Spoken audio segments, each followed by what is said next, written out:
We're now heading into our panel discussion on recognizing the value of professional skills acquired in higher education. Are they transferable to the job market?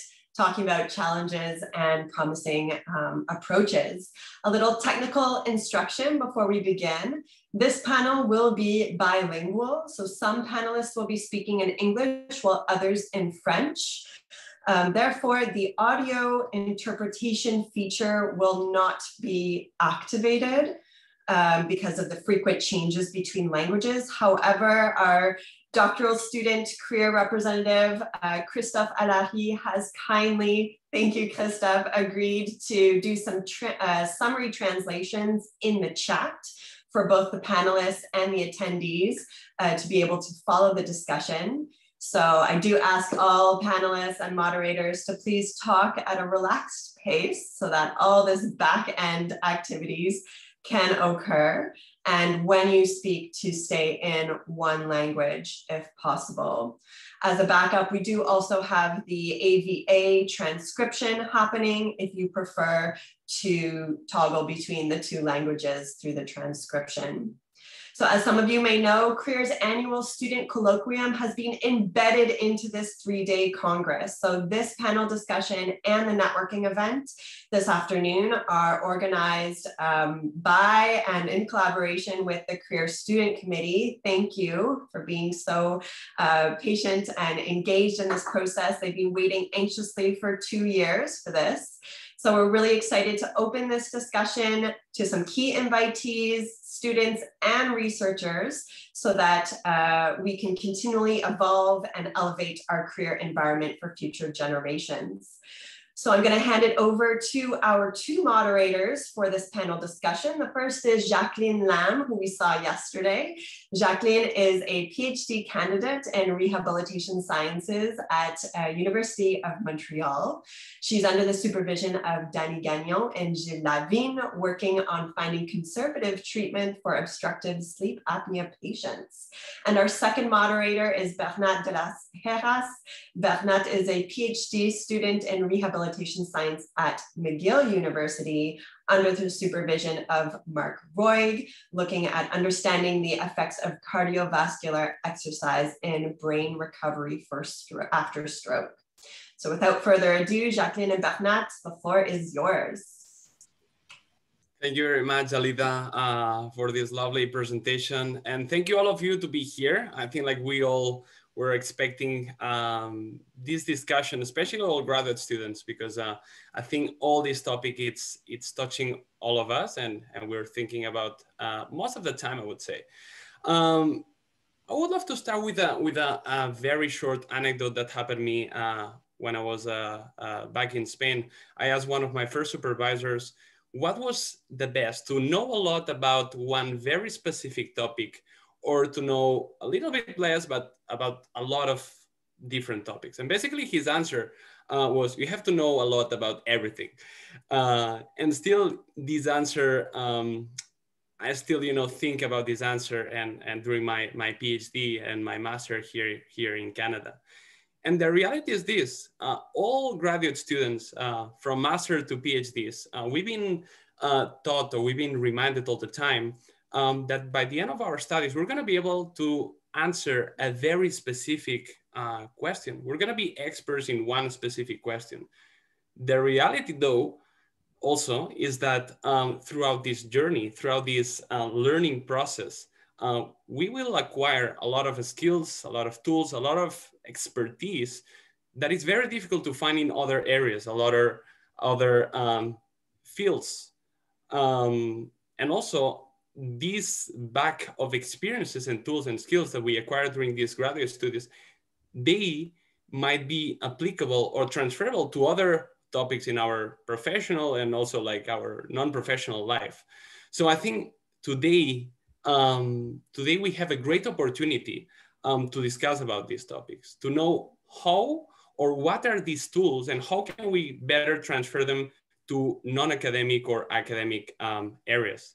And that's why we're very grateful and thankful to have experts from both sides of the fence, from the academic and non-academic side that basically are gonna talk and they're gonna say their opinions and thoughts about this specific topic. So yeah, I think me and Jacqueline were very happy and thrilled about today's basically discussion. And just like before starting, as I think Alida said, probably during this discussion, you guys, all the students here listening to me, you're gonna have a lot of questions. So please don't be shy, write them down in the chat or in the Q&A options, and we're gonna address them at the end of this workshop, this panel discussion. So without further ado, I'm gonna pass my word to my colleague, Jacqueline. Hi, Jacqueline. Hello. Bonjour à tous. Merci encore d'être présents avec nous aujourd'hui. Merci Alida pour la super présentation. Donc, sans plus tarder, je laisse la parole à nos présentateurs pour qu'ils puissent se présenter. Donc, un petit rappel, on vous laisse un petit 5 minutes afin de vous présenter. Nous allons débuter le bal avec Dorothée Charret-Belzile pour s'assurer que tu puisses dire bonjour. Oui, bonjour.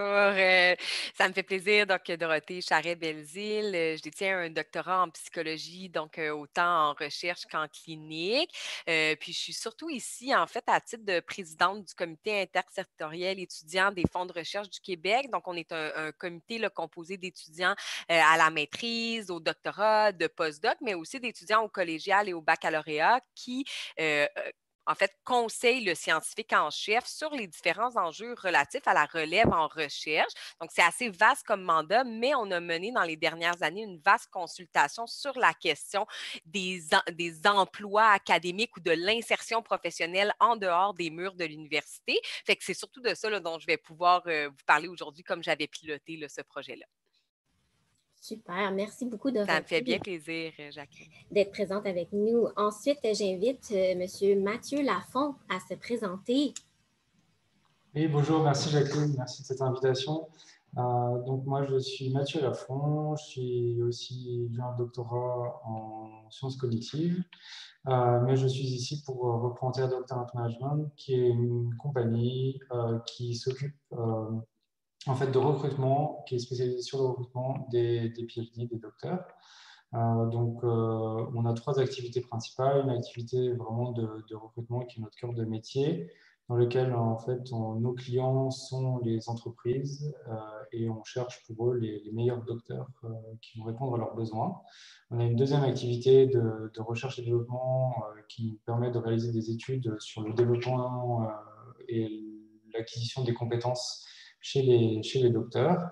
Donc, je vais en parler aussi d'ici quelques minutes. Et puis, une troisième activité qui est une activité de formation. Et donc, on travaille avec des universités pour accompagner les docteurs et puis les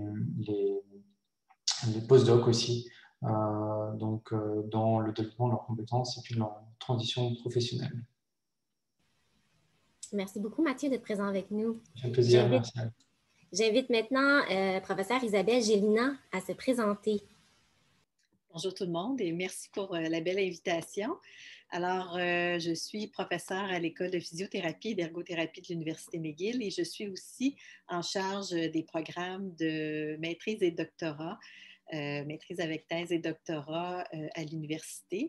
Juste pour vous parler un petit peu de mon parcours, moi j'ai fait mon baccalauréat en ergothérapie. Alors je suis ergothérapeute de formation, j'ai fait à l'Université de Montréal, puis j'ai tout de suite après fait ma maîtrise aux États-Unis. Et quand je suis revenue, j'ai travaillé un peu, mais j'ai eu l'opportunité d'avoir une expérience à temps partiel pour 1 an, de remplacer un professeur à l'Université de Montréal. Puis c'est un peu ça qui a changé mon parcours, je dirais, parce que suite à ça, j'ai beaucoup aimé l'expérience. J'ai été exposée à toutes sortes d'aspects là, en lien avec le milieu académique. Et ça m'a fait, en fait, aller vers un PhD que j'ai fait à l'Université McGill et ensuite un postdoc et ensuite un poste de professeur. Et aujourd'hui, j'espère pouvoir vous apporter un peu d'informations en termes de ce que je fais en accompagnant les étudiants du programme d'études supérieures en termes de leur expérience et en termes aussi de leur formation là, pour mieux les préparer pour leur poste futur. Alors, ça me fait plaisir d'être là.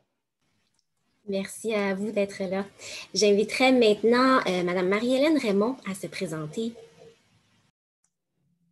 Bonjour, enchantée, je suis Marie-Hélène Raymond, je suis ergothérapeute. Je vous parle un petit peu de mon parcours parce que je pense que plusieurs vont pouvoir se reconnaître. Donc, je suis ergothérapeute aussi, j'ai travaillé plusieurs années, principalement en soutien à domicile. Puis pour répondre à une question clinique qui me travaillait, je suis retournée aux études en recherche. Donc, de 2011 à 2016, j'étais étudiante maîtrise doctorat. Il y a alors Louise Demers qui était une de mes directrices.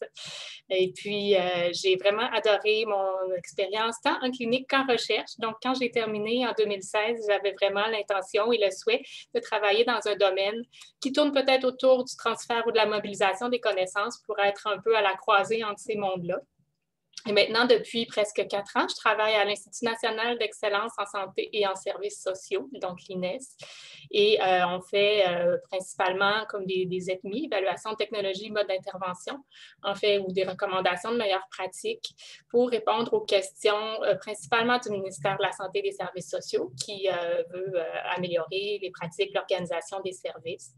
Donc, à tous les jours, j'ai l'impression vraiment d'utiliser les compétences que j'ai acquises en recherche, mais également les connaissances cliniques parce que je suis assignée à des dossiers, par exemple, qui touchent toujours les personnes ayant des incapacités, une déficience physique ou perte d'autonomie liée au vieillissement.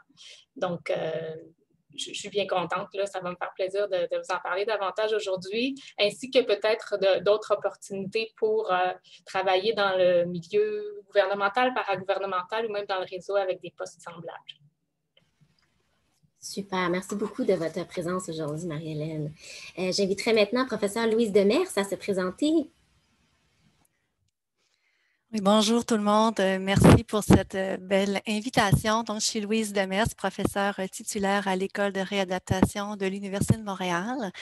Et à ce titre-là, j'ai eu l'occasion d'accompagner près de 25 étudiants au cycle supérieur et postdoctorat. Donc, à peu près la moitié ont choisi une carrière académique, puis l'autre moitié ont choisi une carrière non académique. J'ai été aussi pendant 8 ans la directrice de l'École de réadaptation. Et puis, à cette occasion-là, j'ai plutôt accompagné des professeurs dans leur cheminement de carrière. Et depuis 1 an, je suis vice-rectrice associée aux études supérieures et postdoctorales à l'Université de Montréal. Alors, je m'occupe du financement étudiant au cycle supérieur, ce qui est le gros morceau de mes tâches avec les défis qui viennent avec. Mais je m'occupe aussi du cheminement professionnel. Donc, je dirige une petite équipe qui gère et fait évoluer le programme qu'on appelle les saisons à l'Université de Montréal, qui est un programme là, pour faciliter la transition vers le marché du travail des étudiants au cycle supérieur. Alors, ça comprend un référentiel de compétences transversales, ça comprend une auto-évaluation, puis tout un programme d'activités, d'ateliers siglés, non siglés, d'écoles d'été, enfin, donc une brochette d'activités là, pour que les gens se préparent à différents parcours possibles qui leur est offert. Alors, merci de me permettre d'être là aujourd'hui. Merci à vous. Last but not least, for the ones that couldn't be there this morning for his presentation, I'm going to let Dr. Mahadeo Sukai present himself. Thank you very much, Jacqueline. Good morning, everyone. Pleased to be able to spend the panel with you today. So my name is Dr. Mahadeo Sukai. I am currently the Director of Research and Chief Inclusion and Accessibility Officer at CNIB. I'm also adjunct faculty at the Queen's University Faculty of Health Sciences in Kingston, Ontario. So my PhD is in cancer genetics. And so I did bachelor's, I did master's, I did PhD in genetics. I did 2 postdoctoral fellowships at the University Health Network in Toronto. And then I actually worked in academic healthcare in a non-faculty kind of space. I was a research associate and a scientific team leader within the genome diagnostics facilities at UHN in Toronto before I was recruited to take on the job that I have now. I will not lie. I will say that I spent the entirety of my career until about 2015 deciding that I wanted to be faculty, and I wanted to become assistant professor. To me, assistant professor was the best goal in the world. And then I figured out actually about 5 years ago or 6 years ago that it wasn't the title I was after. It was actually a certain kind of work. And I had career goals that it took me a long time to be able to articulate and say to myself. And once I said to myself, I wish to impact in a positive way the field that I study in. I wish to teach and mentor students, and I wish to impact in a positive way the way we do research and the way we do teaching. I actually realized that I had done all those things. Then I stopped having this dream to become faculty, and I started looking at other opportunities, and the opportunity to run CNIB's research program was and still is a dream job. And as it turns out, that once I got that job, suddenly I actually became faculty because Queen said to me, here's a faculty appointment, no questions asked, because of the work that you actually do. And so I learned that that being in academia sometimes isn't just about the actual job title, professor or researcher. It very much is about what we want to do and why we want to do it. And I'm so pleased to be able to share my experiences in thinking this through with you today. Thank you so much, Mahadeo. Already, I feel so appeased in my career options. So, merci à tous encore d'être présents, d'avoir accepté l'invitation. Thank you all for being here today with us. Without further ado, nous allons commencer avec la présentation d'une étude qui s'appelle PhD Détective, qui va être présentée par M. Mathieu Lafont. M. Mathieu Lafont s'est présenté un petit peu plus tôt pour ceux qui ont manqué sa présentation. Mathieu détient un doctorat en psychologie cognitive et en 2008, il a cofondé la société Ad Hoc Talent Management. Il en est le responsable de la stratégie du développement international et consultant en recrutement formateur au sein de Ad Hoc. L'étude qui a été créée a été lancée afin de mieux connaître les compétences et le parcours professionnel des titulaires de doctorat au Canada. Les résultats de cette enquête serviront à informer les étudiants actuels de leurs compétences et perspectives professionnelles. Sans plus tarder, je laisse M. Mathieu Lafont vous en parler et vous annoncer les résultats qu'ils ont découverts.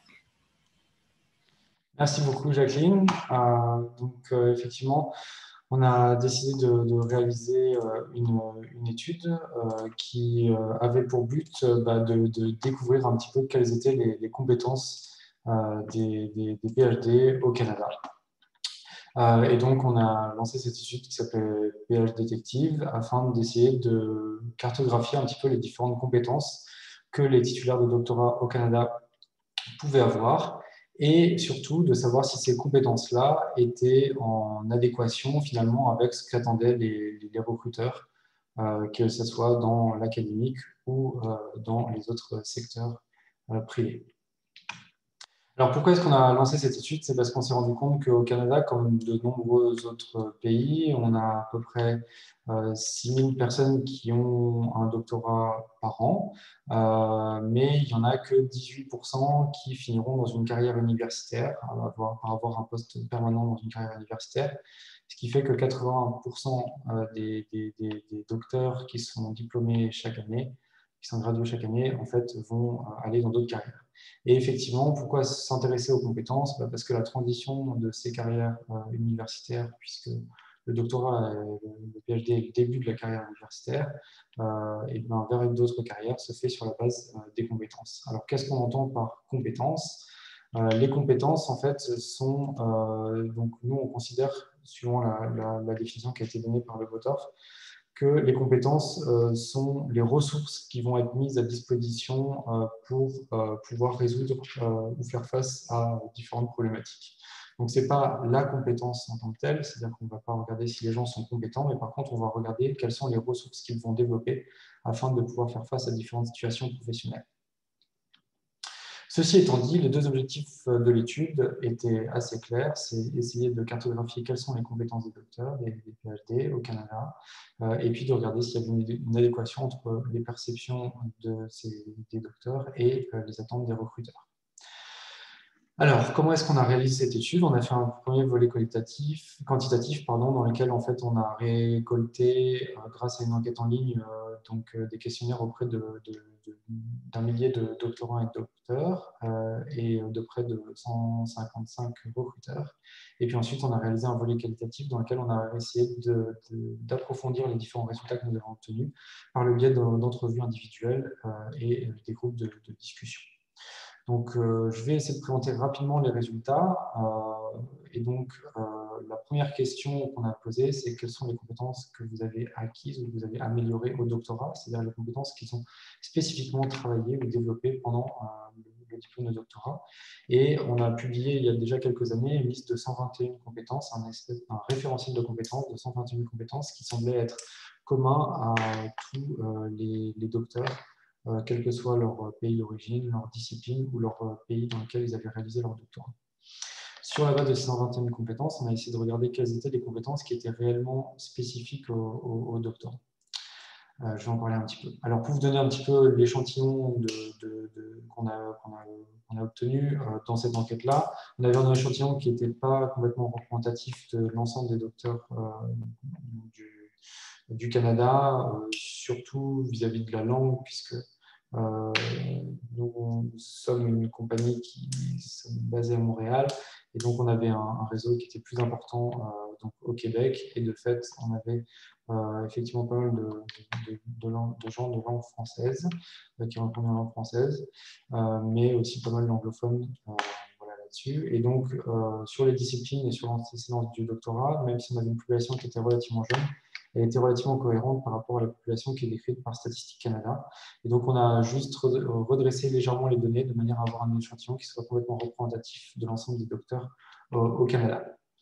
Et ensuite, on a regardé quelles étaient les compétences qui étaient les plus citées par les docteurs comme étant des compétences importantes pour eux. Et donc, je vous laisse regarder le premier tableau qu'on a pu faire. On a classé les compétences suivant 4 différentes catégories. Les connaissances scientifiques et techniques, c'est-à-dire l'expertise vraiment des docteurs sur un sujet précis.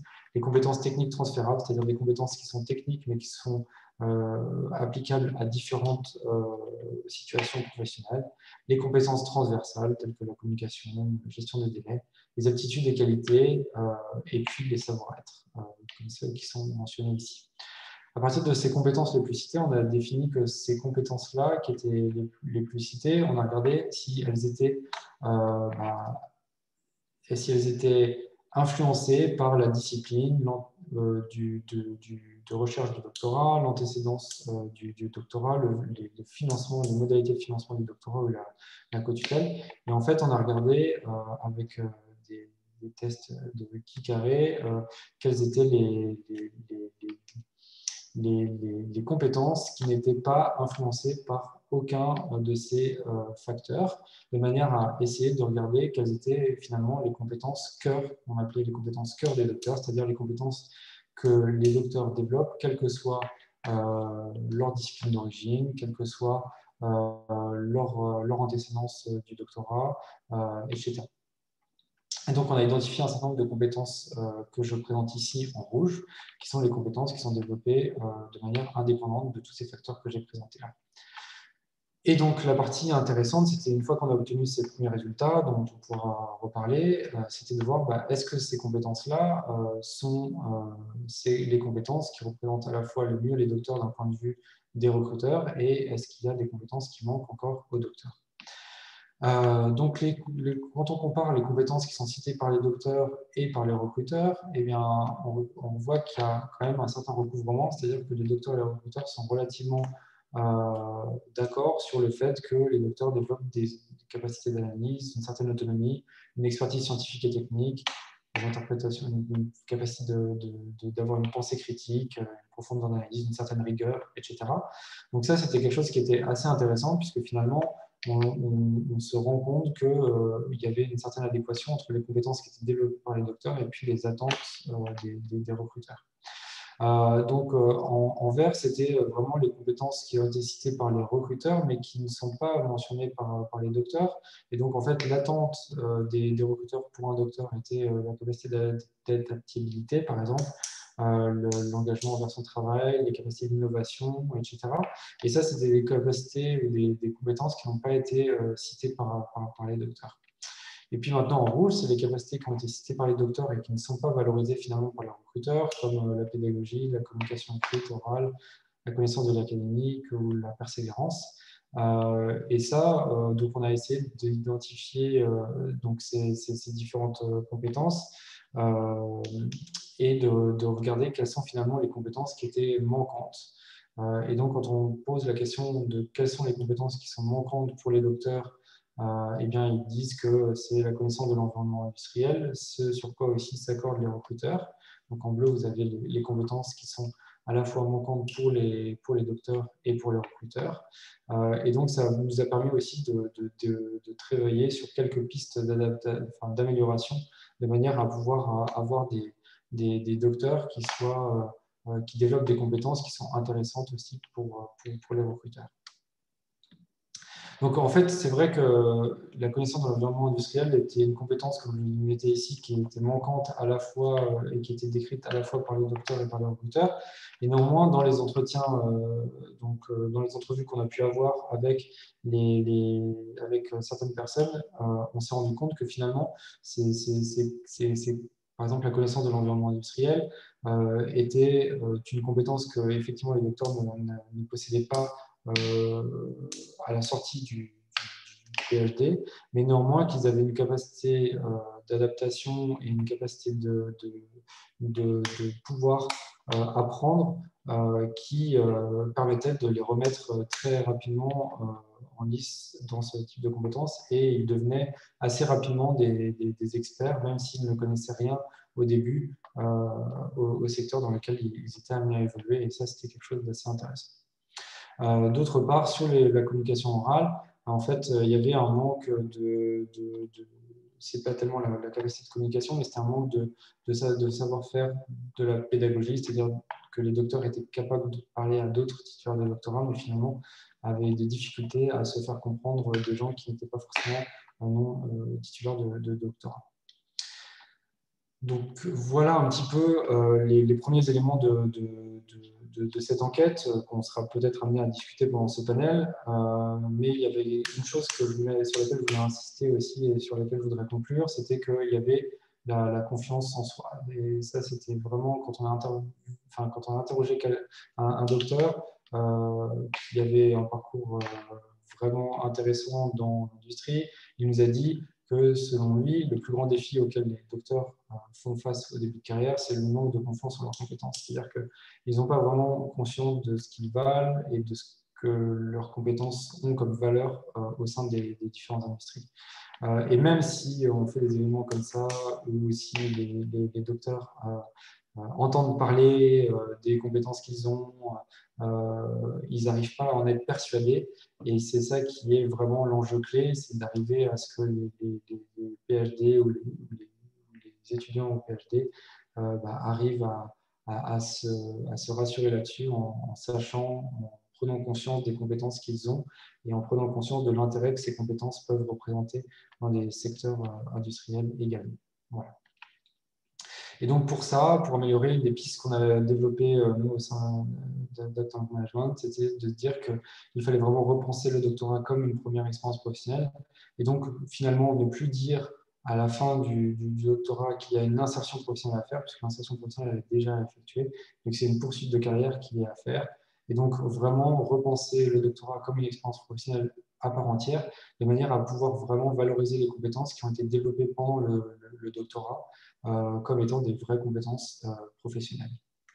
Voilà, je m'arrête là. J'espère que j'ai respecté à peu près le temps. Je voulais juste remercier les 3 partenaires de cette étude aussi qui ont été là avec nous, avec MyTax, l'Association canadienne des stagiaires postdoctoraux et puis Finance Montréal. Je vous remercie et puis je redonne la parole à Jacqueline. Merci Mathieu, super intéressant, des choses très utiles pour les étudiants aujourd'hui. J'espère que tout le monde a pris note de ta recommandation à la fin, parce qu'en effet, nous avons déjà commencé nos carrières apparemment. Donc, je laisse la parole à mon collègue modérateur pour la suite. Thank you, Jacqueline. So after probably a lot of the audience right now have a lot of questions because actually, Mathieu, the results are very interesting, and even though my French skills are not very high, I quite could understand like the different needs from both sides of the fence, like from the more doctorat, but also the more what are the employers asking for or are actually looking for. Now we're gonna move, I think, to one of the cores of this like panel discussion, which is the discussion and the questions that we have for all the experts that we brought. The first one that we would like to ask, it's basically probably the most important to start with, which is, and maybe I'm gonna direct this question more towards the academic panelists that we have here, which is, what are, in your opinion, because most of you have like a PhDs and you've been involved in the academia most of the time, what are the most important skills that you think a graduate student acquires so like after finishing their studies can have in their back and they can be translatable and more general? And I'm gonna direct this question like opening. So if you guys want to answer it, please unmute yourself and you can answer the question. Also, if any person of the audience, graduate students, this question is for you. You have questions, please use the Q&A button that you have on the bottom and write your questions, and we're gonna address them to our panelists here. So yeah, what are the main skills? Donc, quelles sont les habiletés que nous pouvons transférer dans le milieu académique? Donc, si quelqu'un pouvait lever sa main ou nous faire signe, on vous laisse la parole. I think, Mahadeo, you want to say something from what I understand? That's you got that just by me unmuting. Okay, good. Thank you, Jacqueline and Bernard. It's a very good question. So I'm going to tell you a story. And when I was a PhD student at the University of Toronto, one of the things that I did was help organize something that's become known as the Life Sciences Career Development Series, which is a student-run career development program for students in the biological sciences, all of the biological sciences at the University of Toronto. And I remember sitting in what was the very first networking reception that we did in person in 2015 or 2005. And I sat at a table with a fifth-year PhD student in one of the basic medical sciences. And so she was at a lab bench all the time. And she said to me, I don't know what I'm going to do because after 5 years, all I've really learned how to do is hold a pipette. And Bernard's nodding at me. So here's the thing. One of the things that I learned about graduate school is that there's a lot of critical thinking that we do. There's a lot of project management that we do. There's a lot sometimes of student supervision that we do. We do a lot of writing. We do a lot of talking. We do a lot of presentation. And all of these are transferable skills. They're all skills we get to use in a bunch of different ways going forward.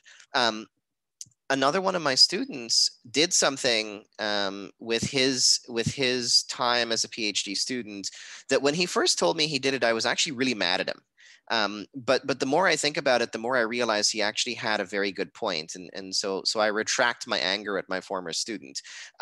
What he did was he took the 5 years of his PhD and he wrote it in his resume, not as I did a 5-year PhD, but rather as here's all the skills I have and here's all the things I've learned after a 5-year PhD. We're trained in graduate school to pay attention. But the one thing we're not trained to pay attention to is what we are actually learning, because we are focused so much on I'm learning how to do this scientific technique. I'm learning statistics. I'm learning the difference between linear regression and logistical regression, right? But in reality, you're also learning how to think critically. You're also learning how to how to project manage a very complex, constantly evolving thing, particularly all of you who've done so during the pandemic. You've got a massive amount of project management and critical thinking and life skills that come from having to do research in the last 15 months. And so what I would say to you is actually sit down and think about that hard, really hard, and start to put that in your resume, because you have all of those skills. We're not trained to talk about them, but we have them. Thank you so much, Mahadeo. That was very interesting. And you are so right. I think it's a skill to write a better CV, how to explain our 5-year PhD. So definitely a good point. Donc, pour continuer dans cette trajectoire, je peux peut-être laisser la parole à Mme Dorothée Charret-Belzile en vous posant une question très simple. Comment est-ce que les étudiants peuvent développer ou améliorer leurs connaissances, compétences également au cours de leurs études supérieures, étant donné que vous avez fait des études supérieures et que vous êtes clinicienne et que vous faites partie du FRQ? Quels sont vos conseils par rapport à ce sujet? Oui, c'est une bonne question. Puis en fait, tout à l'heure, je parlais là, de l'étude qu'on avait menée là, au Comité intersectoriel étudiant des fonds de recherche du Québec. En fait, là, c'est disponible en ligne là, sur le site du scientifique en chef, là, puis je pourrais mettre le lien dans la conversation. Mais c'est surtout ça qui est ressorti, en fait, de cette étude-là. C'est à quel point les maillages au cours des études étaient importants. C'est-à-dire qu'on se prépare à une carrière. Puis je pense que Mathieu l'a souligné tout à l'heure aussi. Il y a quelque chose de très de quand même assez professionnalisant des fois dans le fait de faire un doctorat. Donc, on n'est pas qu'un étudiant assis sur un banc d'école.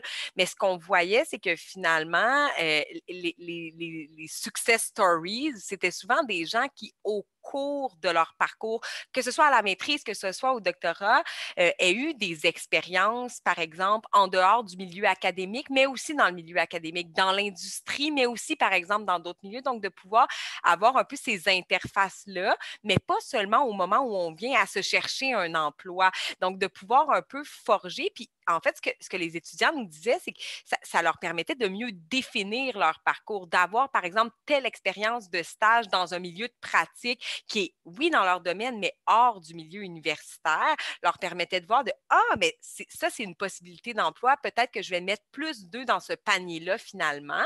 Mais encore faut-il qu'il y ait ces opportunités-là, en fait. Là, je pense que c'est la clé. Mais vraiment, il y a quelque chose au niveau du timing qui semble vraiment, vraiment ressortir chez les étudiants. Si on attend à la toute fin, bien là, ça paraît une montagne, puis on n'a pas nécessairement appris à les mettre en valeur, ces compétences-là, puis ces expériences-là non plus. Là, ouais. Très intéressant, merci. Je pense que professeur Gélina, vous aviez quelque chose à rajouter sur le sujet. En fait, c'était un peu pour ajouter à ce que Mahadeo avait mentionné en termes d'habileté il y a tout ce que les étudiants possèdent, puis souvent on ne le réalise pas. Puis moi, je le sais que de ma propre expérience, quand je suis retournée en clinique suite à ma maîtrise, je ne pensais pas de la même façon. Ma planification, le processus que j'utilisais n'était pas le même. Mais il y a toute l'idée d'être, puis je vais l'utiliser en anglais, puis peut-être continuer en anglais parce que c'est en anglais que je fonctionne davantage, puis j'ai plus le jargon, mais it's the idea of being more self-directed, and that's something that you do as graduate students. You have to be self-directed, and that allows you if you're in a different, in a non-academic position, you will read, you will learn, you will be able to actually get those skills or learn what you need to learn to be able to address any issue. So I think that's a very important skill that you're developing as graduate students, and your creativity also. Sometimes it doesn't seem like it if you're using certain instrument, but in developing your program or your projects, these are other skills that you're using that are very, very important in any job. So I just wanted to add to that. And maybe one more thing from what Dorothée mentioned is that the idea of planning, and that's something that students always talk about also and is discussed, is planning early on. What are the skills that you want to gain? Because graduate studies, you can really get a lot of different skills. I think in any university, Louise mentioned that they have different programs to accompany students, and at McGill we have the same thing. And you can gain skills on how to communicate, but what you're learning to any audience. That was one of the comments. Communication, I would say, is a major skills, but employers said that they were not doctoral students were not communicating at the level of the audience in the industry, but there are different workshops available in universities to learn how to better communicate to different audiences. So there are different skill sets and workshops that are offered, and it's really the time to take advantage of all of these, but it's important to plan and to have a professional development plan early on in your PhD. Puis je rebondirais peut-être là-dessus en disant aussi, moi, si je parle de mon expérience plus personnelle, là, moi, j'ai gradué du doctorat en décembre 2020, là, c'est vraiment tout récent. Puis je pense que ce que je réalise, c'est en fait, au moment où on est étudiant au doctorat, on a aussi les opportunités qu'on peut saisir, qu'on a plus quand on travaille à temps plein, quand on est dans un horaire. Donc, c'est d'utiliser cette période-là pour aller chercher des expériences, que ce soit, par exemple, des expériences d'implication dans des comités, mais aussi de connaître certains milieux, de vraiment de s'imprégner de des milieux qu'on aimerait peut-être intégrer professionnellement par la suite, mais de vraiment utiliser cette période-là comme un peu un incubateur pour tester des choses. Je pense qu'il faut le voir comme ça et non simplement comme un moment où on est là pour terminer la thèse et obtenir le diplôme. Parce que le PhD, ce n'est pas une fin en soi, mais il y a vraiment quelque chose dans cette période-là qui peut être riche aussi, là. Définitivement. Merci pour vos commentaires sur le sujet. Nous avons une question du public. Camille Pro nous demande, dans un long abrégé, dans la présentation de M. Mathieu Lafont, il a souligné qu'un manque de confiance en leurs compétences est une observation souvent présente chez les doctorants.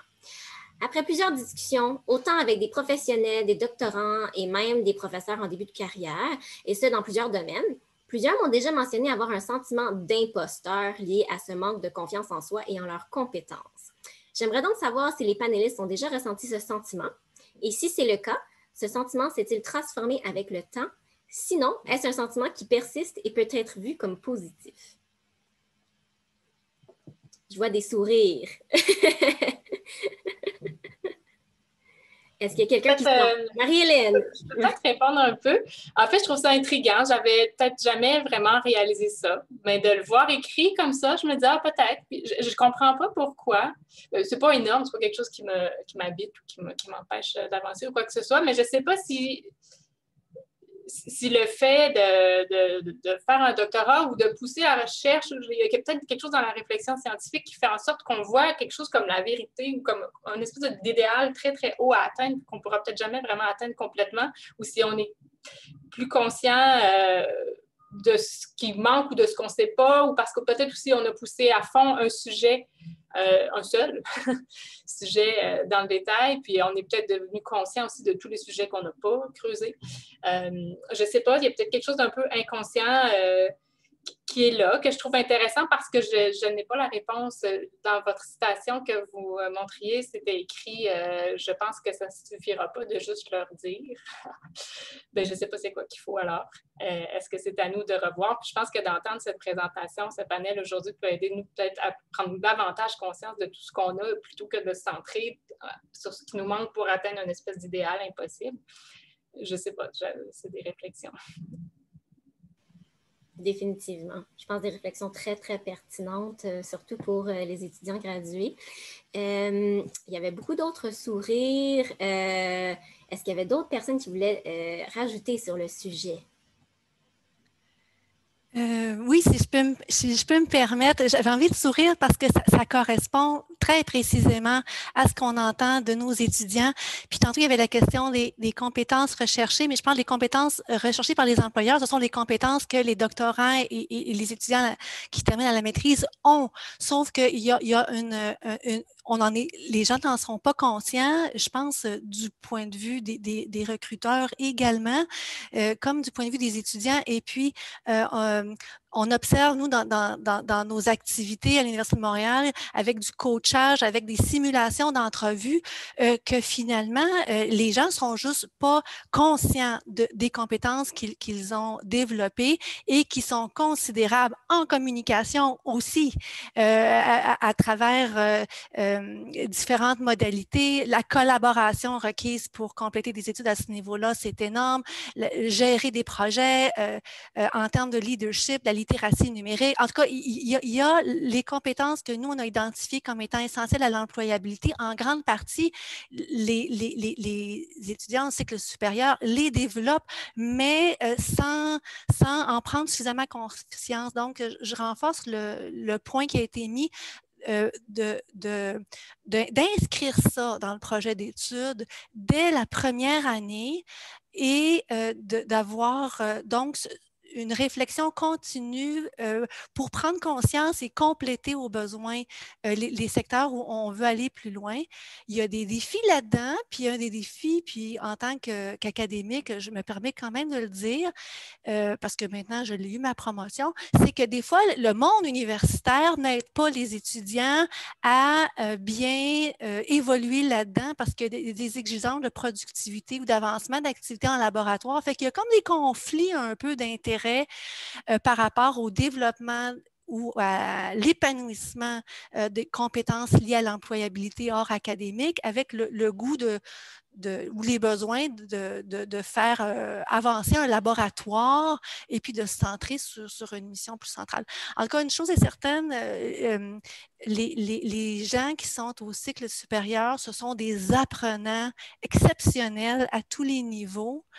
Puis, en étant capable de se détacher un peu de leur sujet très, très précis de maîtrise ou de thèse, il y a une capacité de transférer les habiletés acquises de façon très, très large. Fait que oui, mais c'est quelque chose auquel je m'identifie, d'entendre le fait qu'il y a une certaine manque de confiance, c'est clair, qui n'a pas lieu d'être. Merci, Louise. I think Mahadeo, you might have a comment as well. I do. Thank you, Jacqueline. So when we learn science and we learn the scientific method in high school and in CEGEP and in our undergraduate programs, we are taught things a certain way. We're taught things that work, right? Every lab that we do in our undergrads, those labs are designed to work. They're not designed to fail. But something my master's supervisor said stuck with me the entirety of my career, and that is that science is 90% perspiration and 10% inspiration. And the other thing is that when we design our hypotheses, right? Think back to your statistics class. A hypothesis is no good if it's not falsifiable. And so what does that mean? That means that in the work that we do, we are deliberately trying to prove ourselves wrong.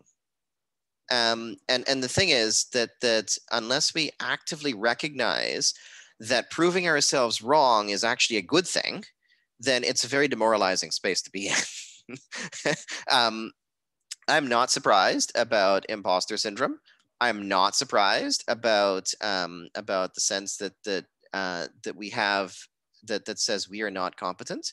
And the thing is that it gets ingrained to the point where, we write our theses and we wonder about this. We do our exams, we do our thesis defense, and we wonder about this. We worry that the external examiner may not think highly because they say one negative thing. We're trained to pick on details, and in picking on details, we're sometimes we take that up and it becomes a part of who we are. I cannot lie to you. I will not say it goes away the moment you defend your PhD, because it doesn't. It really doesn't. But what I can tell you is that a level of self-awareness about it, a level of understanding that that the way that we do science, the way we do research is so fundamentally different from what we are actually taught and how we're actually taught it, that we kind of have to take everything that comes as a preconceived notion and put it to one side when we start our masters and our PhDs. And when we do that, when we come to the space with an open mind, or when we reimagine ourselves as having an open mind as we are already in graduate school and in our postdocs, then we find ways to go through it. So 24%, I think it is, of undergraduate students identify as having a mental health issue during their undergrad. The last time I saw the data from the Canadian Association of Postdoctoral Scholars, 76% of postdocs said that they identify with a mental health issue during their postdoc. So I would be hard pressed to imagine that the master's and PhD students are not somewhere in between. I've been there. I know we're somewhere in between. But I think the way that we move our way through that is by actually recognizing that we're not in isolation, right? We're all together in this, and we're all experiencing the same thing. And it's a very different thing than what we learned in high school or in our undergraduate degrees. And that means we have to treat it on its own terms. That's actually very interesting. And we're gonna, I have a question about this, Mahadeo, after. First, I think Isabel has like the hand raised. Please, Isabel, you can ask.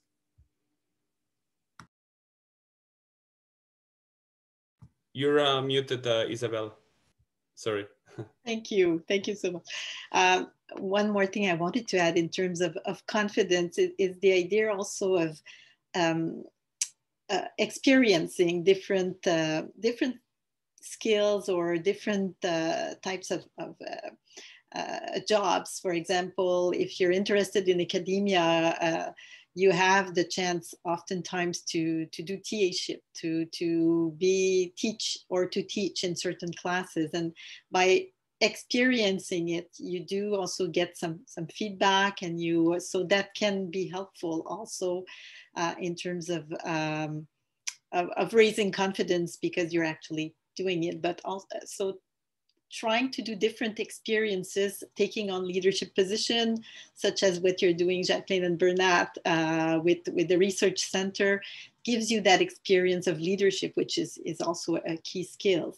So I think there's the idea of learning, but also experiencing these different types of position, or putting yourself in these positions will help also in terms of gaining a little bit more confidence in some of these key skills.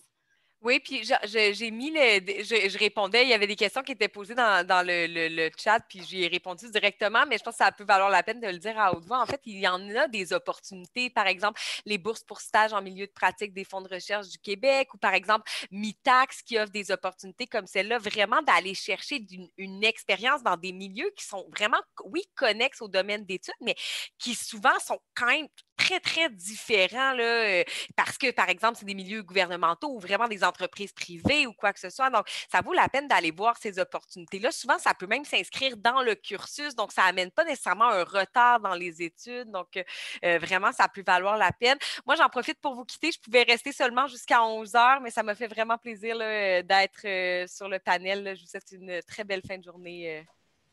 Merci de Merci beaucoup. Merci. Bonne journée. I have a question. I think like what Isabel was saying, what Mahadeo is actually very interesting. And basically this is one thing that another student from McGill University told me. It's like basically in our PhD studies or in our graduate studies, we have to learn to be comfortable with the uncomfortable. And this actually make me think it's true. Like sometimes we basically we have to go out all the time during these 3, 4, 5, hopefully not 6 years in our graduate studies, but we're all the time going out and in of our comfort zone. And being outside of the uncomfort zone, it's uncomfortable. And I think here Marie-Hélène was saying that, for example, like based on her background, that she went in and out. I think like it's super interesting. I think I was thinking the other day, I think there's not other job that that basically being, let's say like a scientific or being in academia, or you can call it whatever you want, that you tap in so many skills and you're learning how to adapt to many experiences.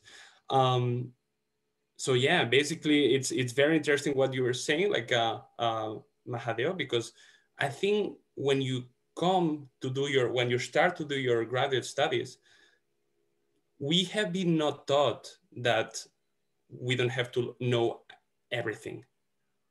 Like we're surrounded all the time by professionals, academics that basically are experts in their fields.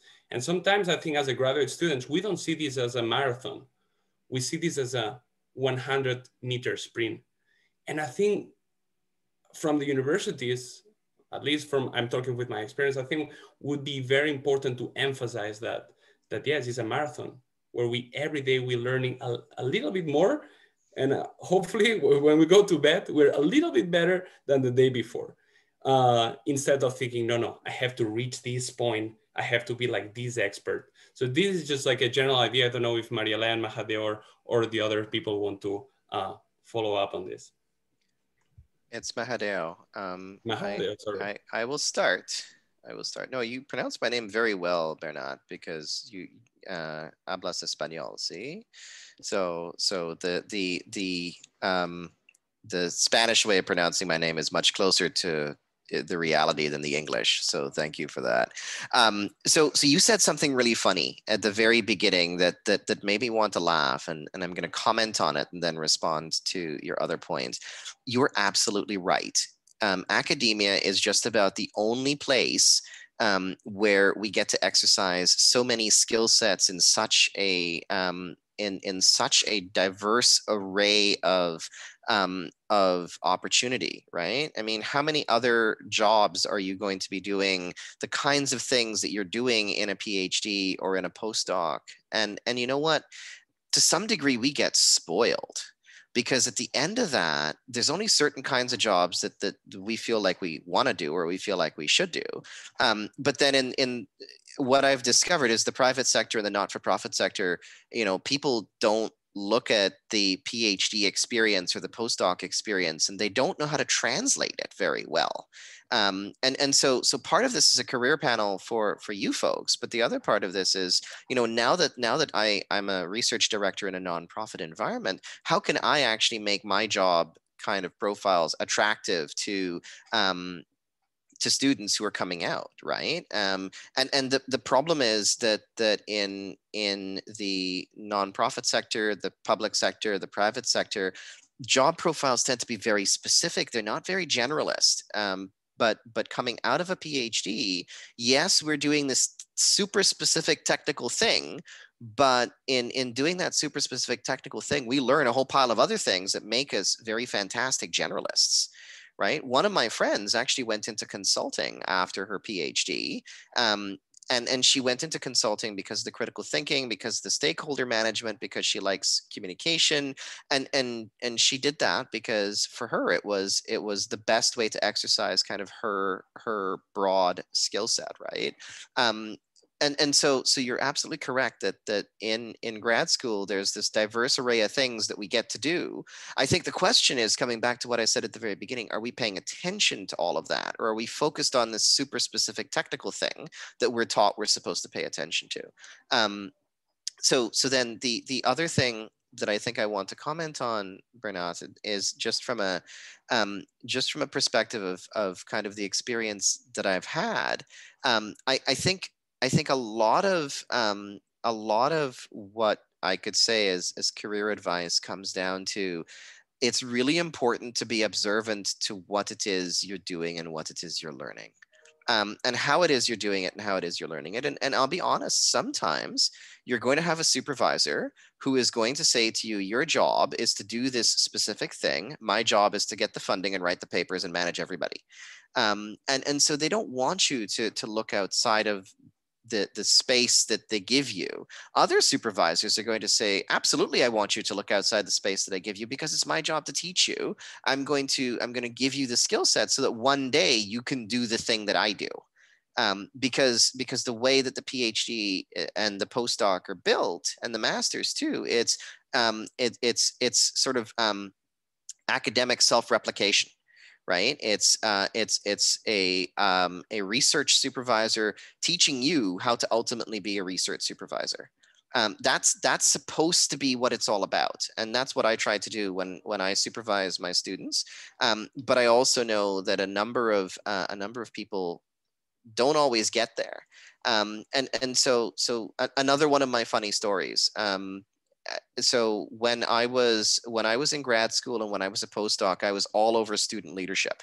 I was on the University of Toronto Governing Council. I helped found the Postdoc Association at the University of Toronto. I built student groups left, right, and center. I was, and this is a piece of my sordid past that I usually don't tell people. I was president of the University of Toronto Graduate Students Union. So I've done all of that sort of stuff, right? And when I was part of the Postdoc Association at the University of Toronto, I met a postdoc who was on the executive with me, and he was in charge of doing effectively the equivalent of what you and Jacqueline are leading right now, which is a career development thing for postdocs, right? And he had 6 months. He was playing with it and playing with it and playing with it, and he couldn't get it done. And finally, he came to myself in the chair and he said to me, "I'm really sorry, I can't do this anymore. I just don't have the bandwidth to devote more time to it. I don't know how to make a budget. I don't know how to plan an event, and I'm getting married in 3 weeks." And my response was, "Who's planning your wedding?" Right? And so I mean, everything that you do is translatable. It's not just these leadership opportunities. It's also all the little things that you do.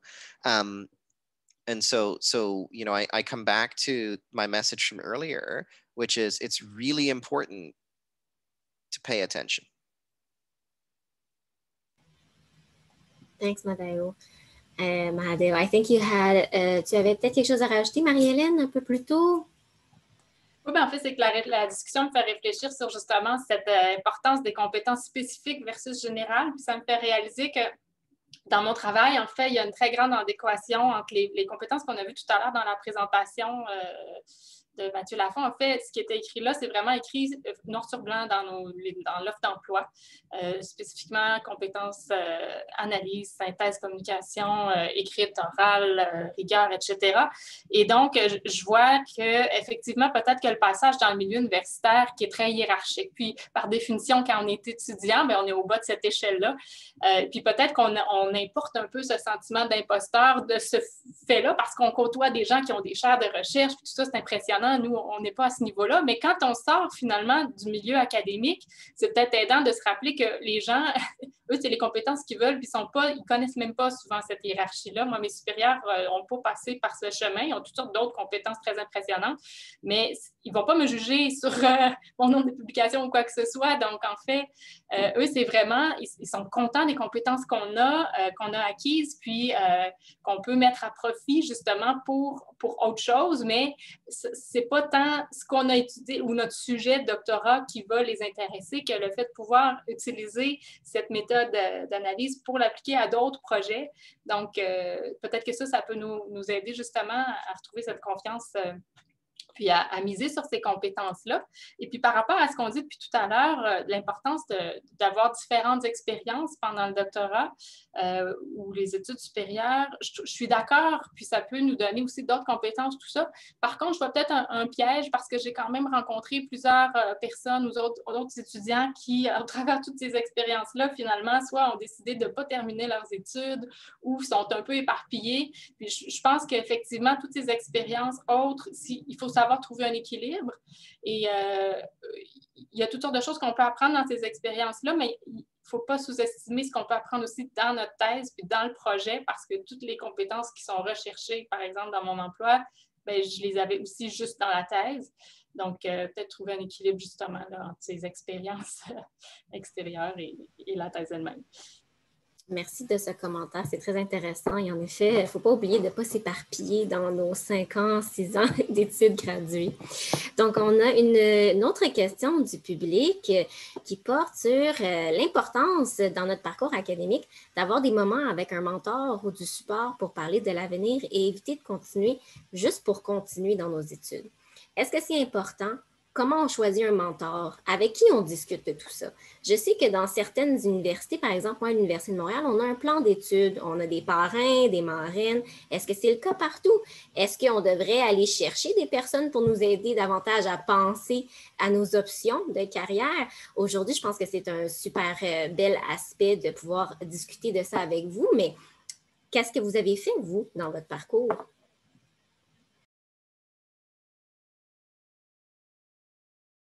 Oui, Louise. La question est tellement intéressante, puis la réponse, c'est oui, faut s'associer à des gens qui vont nous aider à cheminer là-dedans. Moi, je veux souligner qu'il y a un changement d'orientation sur la formation au cycle supérieur. Les universités ont tous le mandat de développer des activités pour développer les compétences vers l'emploi parce qu'on sait que c'est moins de 20% finalement qui vont aller vers la carrière académique. Mais cette transformation-là, elle débute. Donc, dans les petites équipes, la personne, la directrice, le directeur peut être très, très encline à soutenir, à servir de mentor pour ces aspects-là. Et ce serait la première personne vers laquelle se tourner, c'est sûr. Mais si cette ouverture-là, cette sensibilité-là n'est pas suffisante, il faut aller vers d'autres personnes, vers des pairs aussi. J'ai l'impression que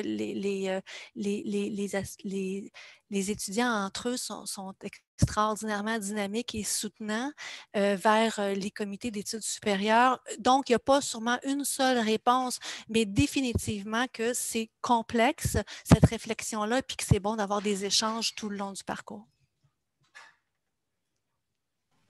En effet, merci Louise pour cette précision.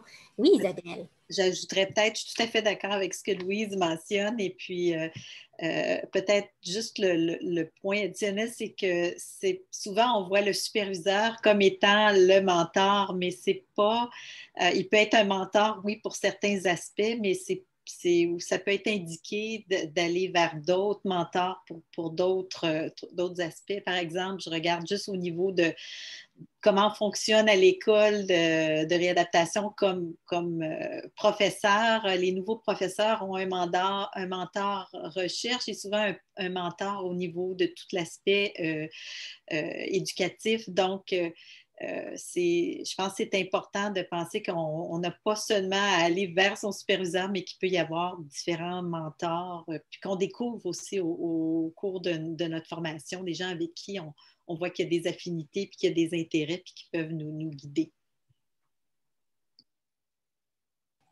Super. Merci, Isabelle. Thank you very much, Isabelle. Sorry, Jacqueline, I want to ask a question, I think, for Mathieu Lafont. Excusez-moi pour mon français, je vais poser la question en anglais. Based on basically the corporate side, your company, what is, I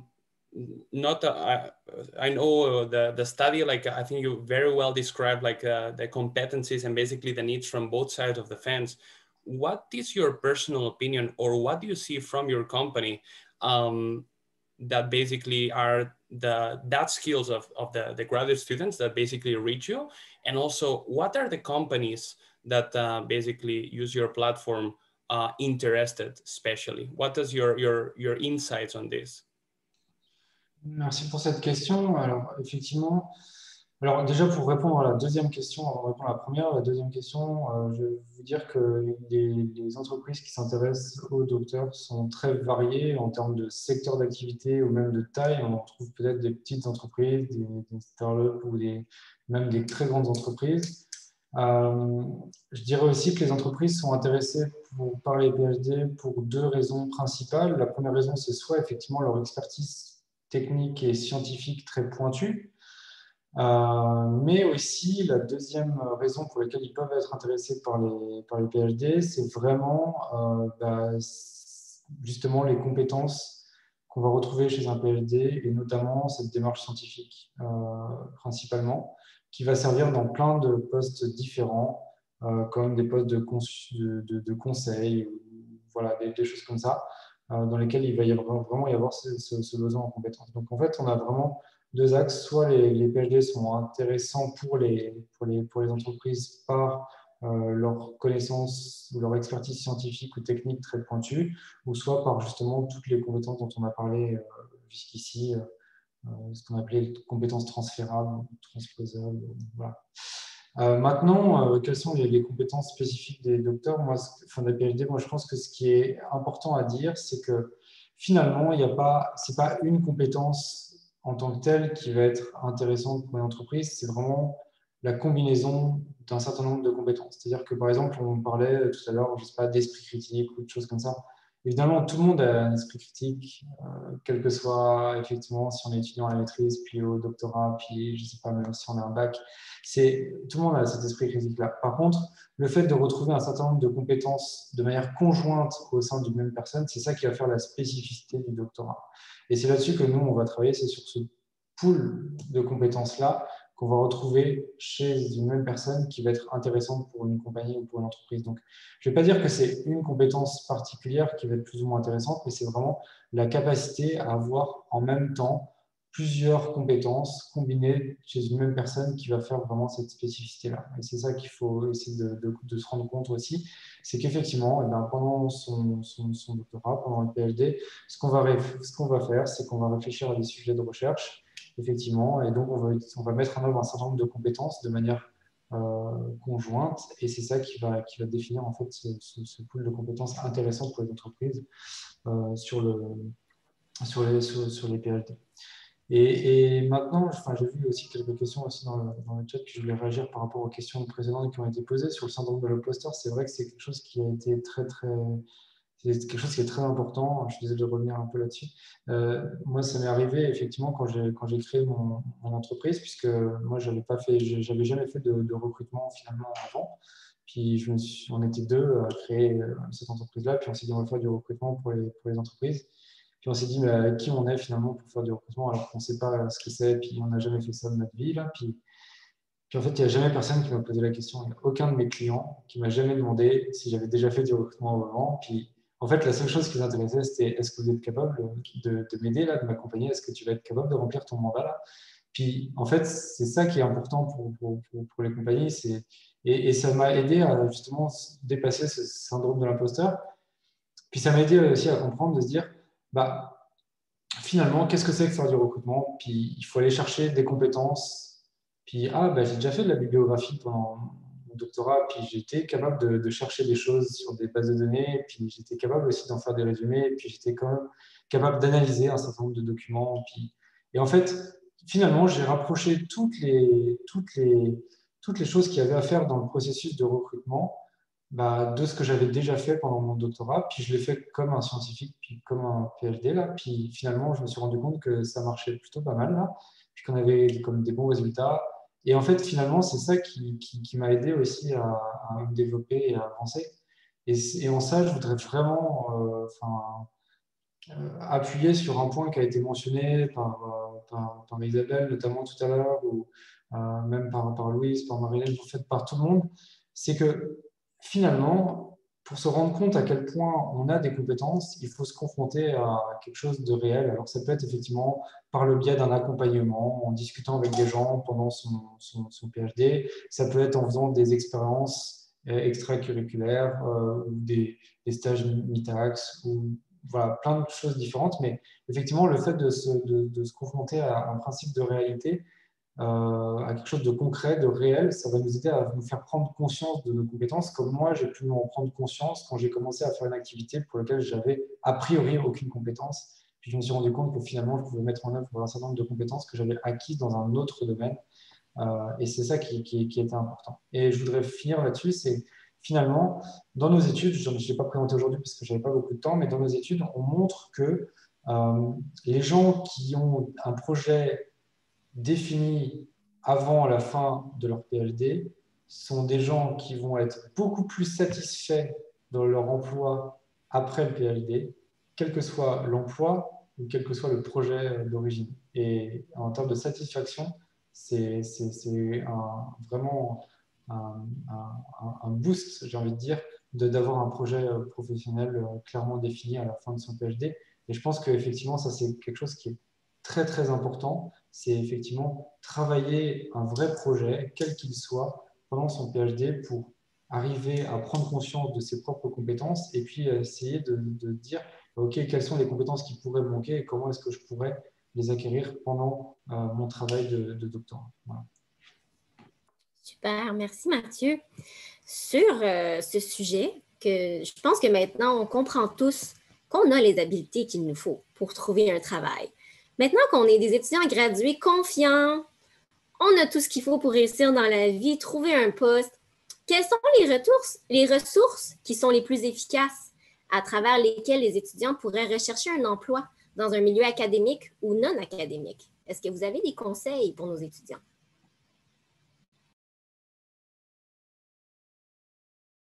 Je pourrais peut-être donner quelques suggestions pour le milieu non académique dans le public. C'est sûr qu'il y a toujours le réseau de la santé, les sites qu'on connaît, Santé Montréal, etc. Mais il y a des postes, je pense particulièrement agents de planification, programmation et recherche, qui utilisent vraiment bien ces compétences-là, des postes de conseiller cadre et j'en passe, dans les instituts universitaires, qui sont souvent aussi affiliés aux établissements dans les CIUS.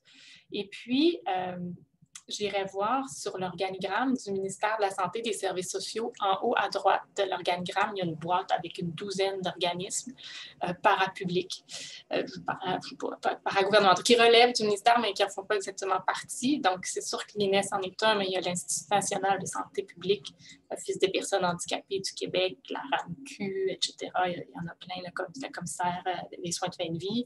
Je pense que sur les sites web de ces organismes-là, il y a parfois des offres d'emploi qui seront peut-être pas écrites dans les exigences qu'il faut le diplôme, mais quand on regarde la nature du travail, qui pourrait être des opportunités intéressantes là, pour des personnes qui ont une maîtrise ou un doctorat.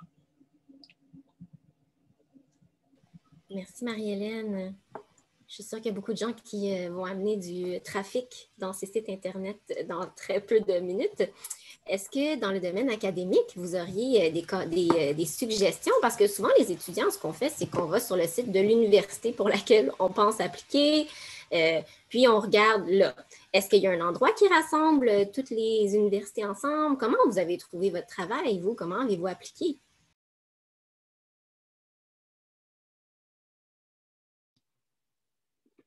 En fait, c'est sûr que moi, je pense qu'il est très important, puis qu'on développe au cours de nos études, c'est tout ce qui a trait au networking, c'est-à-dire de faire des connexions à travers avec différentes personnes de différentes universités. Ça, je pense qu'il y a beaucoup aussi, c'est un réseau en tout cas intéressant là, à ce niveau-là, puis important. C'est même important de le faire. Il y a les réseaux sociaux, il y a comme LinkedIn qui est un autre outil qui peut être aussi utile. Je réalise que je parle anglais-français, j'espère que ça ne pose pas trop de problèmes, là, mais alors, c'est des ressources en tout cas importantes. Le networking, les réseaux sociaux aussi, je pense que sont une source incontournable maintenant. Merci Isabelle. Je veux renforcer en ce qui concerne le monde académique et tout ce qui est lié au travail dans des laboratoires de recherche ou à l'enseignement, parce que c'est relativement large quand même, le monde académique. C'est à travers les réseaux que les choses se font, à travers aussi là, quelques journaux, affaires universitaires ou des plateformes plus centralisées comme ça. Mais ça vient renforcer l'idée d'avoir un plan, parce que quand on a une idée idée d'un objectif, ben, on le développe ce réseau-là au fur et à mesure que les idées se précisent, puis ça aide aussi à cristalliser le projet, puis à motiver à atteindre un but. Et donc, c'est important là, de se connecter pour valider ses choix, puis ensuite faire ce transfert-là là, de l'université vers le monde du travail, que ce soit académique ou non académique. Super, merci. Pour nous, en tant que recruteurs, c'est sûr qu'on utilise tout le temps les réseaux, que ce soit les réseaux physiques ou virtuels. C'est notre c'est le premier endroit où on va trouver les candidats ou les bonnes personnes pour nos clients. Thank you very much, Mathieu.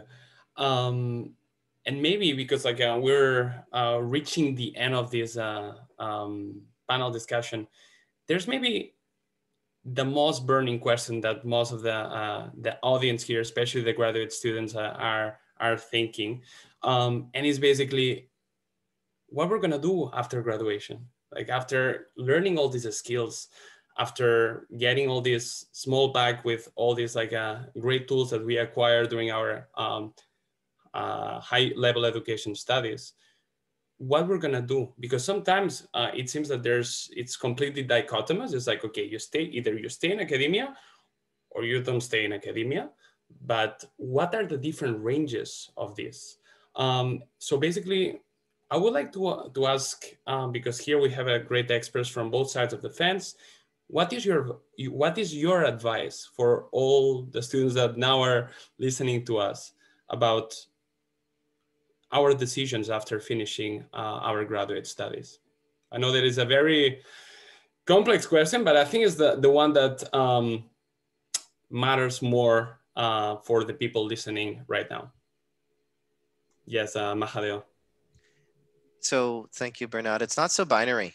It's not academia or not academia. I have a foot in both worlds. And it was important to me to have a foot in both worlds. And so it took me a long time to figure out how to make that work. And that's one of the reasons that I really like doing the job that I do, because I was able to do that. So how do we actually think about where we want to go and what we want to do? You know what? Forget job titles for a moment. And I think it comes down to the realization that I told you about at the very beginning when I introduced myself. What I want to do isn't the title, it's the thing, right? And if I'm able to actually say the following things are my goals, and those goals are not attached to a company or a job description or a title. If you know you want to teach, right? If you know you want to work in higher education, if you know that you're interested in public health, if you know you're interested in doing things that help people in vulnerable populations or doing things in the social services sector, then understanding that helps you figure out what your initial directions are. And then it takes it away from academia versus not academia, and it comes down to what is it I genuinely want to do. It's not an easy question to answer, because it's also not a question that you've been trained to think about. And I mean, it took me 8 years post PhD, but hopefully my advice will mean it won't take that long for you.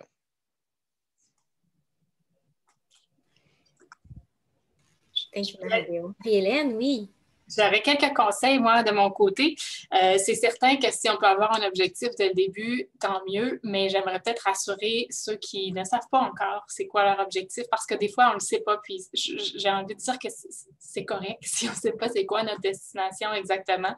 Je pense que le défi, c'est de faire confiance, puis peut-être être alimenté davantage parce que ce qui nous anime dans ce qu'on fait et faire confiance qu'on va y arriver à un moment donné à cette destination-là, même si on ne sait pas aujourd'hui c'est quoi. En tout cas, moi, je ne savais pas pendant mon doctorat que je travaillerais un jour à l'INES. Je ne sais même pas si je savais c'était quoi.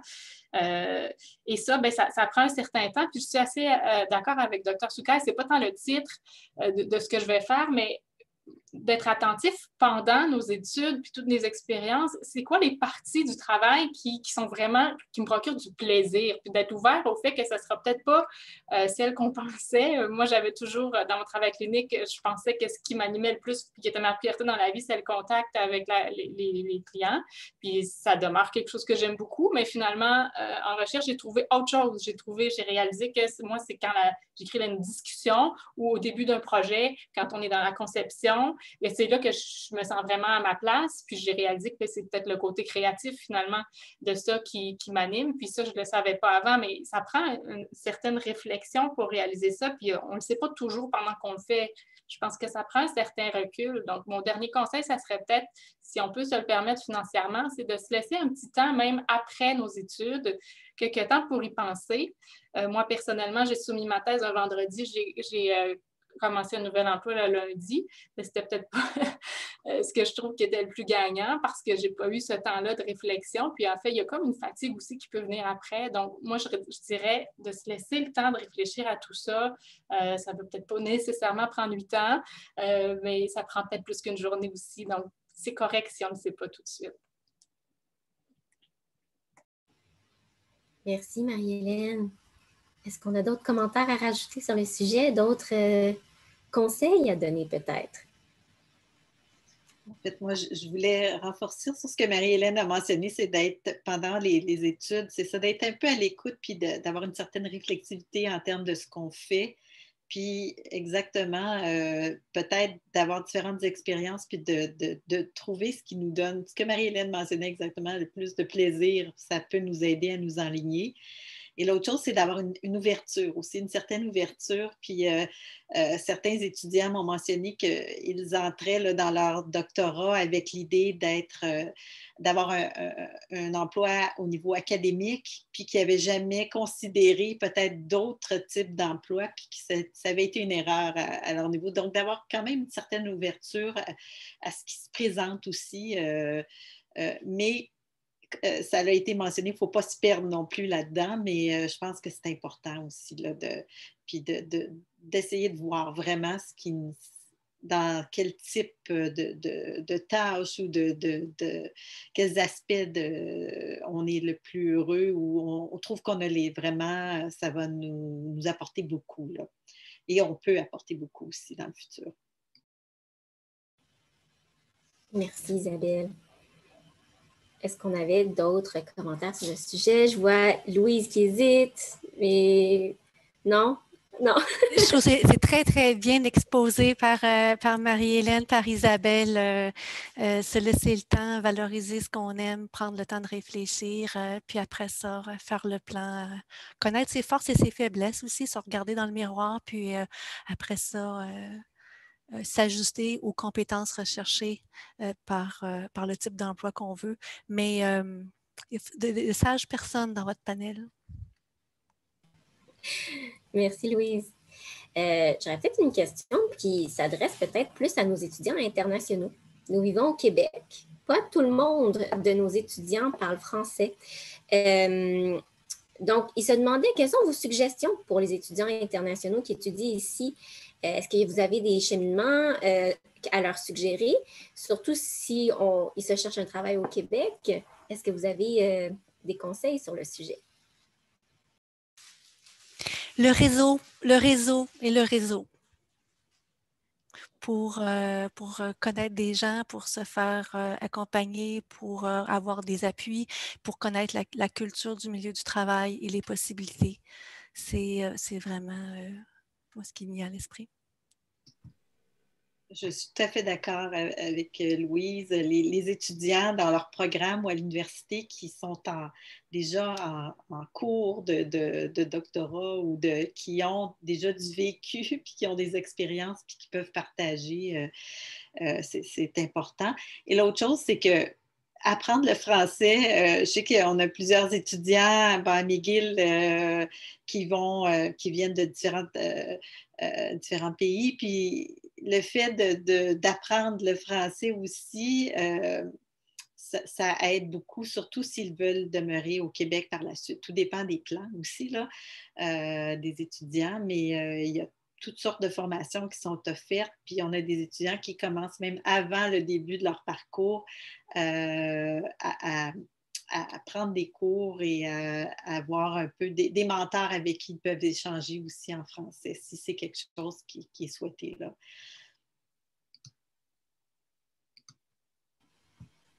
Merci Isabelle.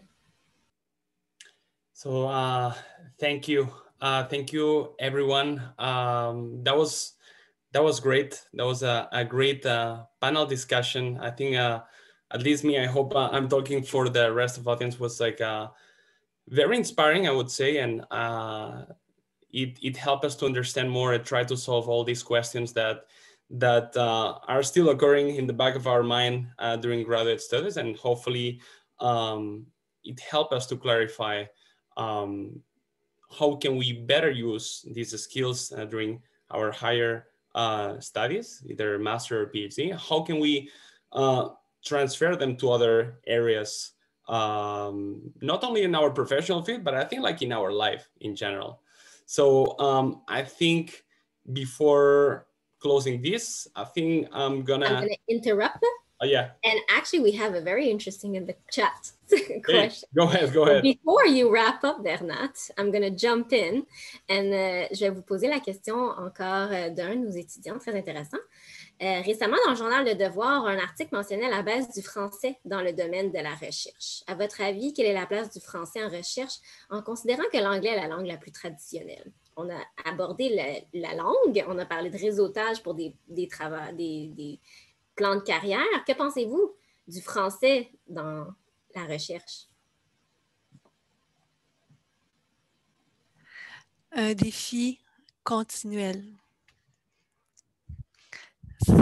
Effectivement, la langue des publications, au niveau des congrès et même à la recherche de financement au niveau même du Québec et c'est certain au niveau du Canada, les choses semblent facilitées par l'usage de la langue anglaise, mais c'est ça, là c'est des considérations un peu sociopolitiques qui entrent en ligne ici, je crois.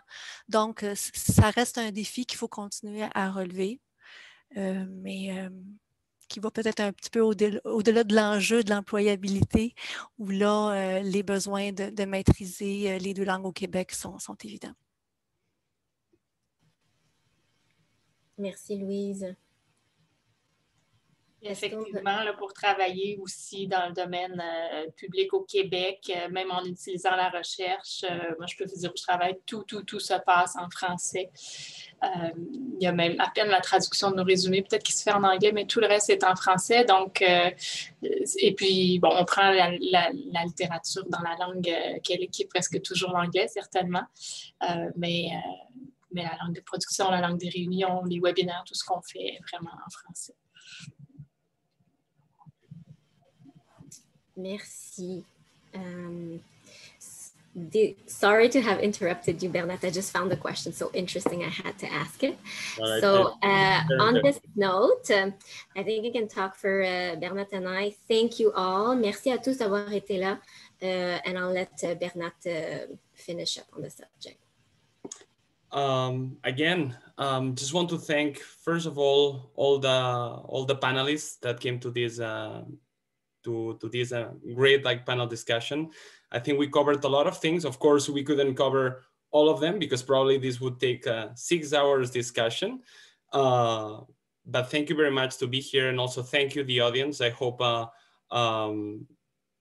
all these questions and answers were very interesting for you, and hope you can apply them in your graduate studies in your everyday life.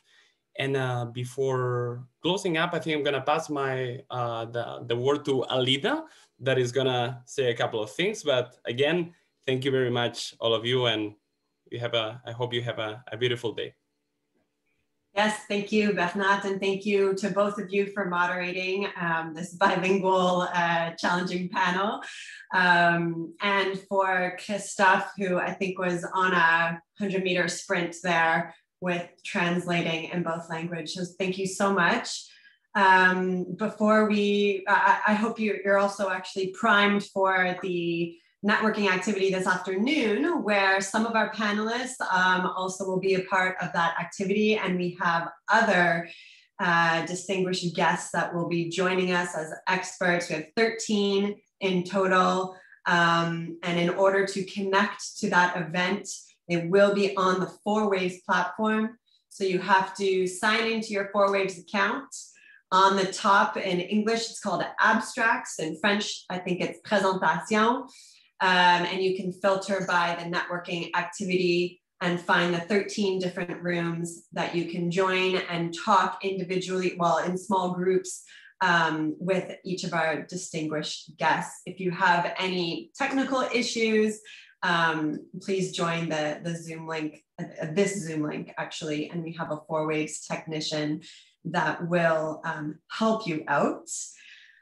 After a 15-minute break, Alida, yes. C'est un autre lien Zoom que je viens de mettre dans le chat pour okay. Les soutiens techniques sur 4Waves. Okay, thank you. So we now have a 15-minute break. At noon, we're going to join back on a different Zoom link for the lunch gala. So that should have been received by you in your email inboxes this morning. So just note it's a different Zoom link that's just being put in the chat for the lunchtime gala.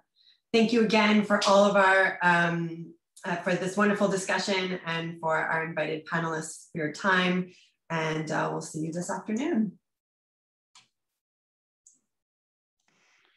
Merci. Thank you.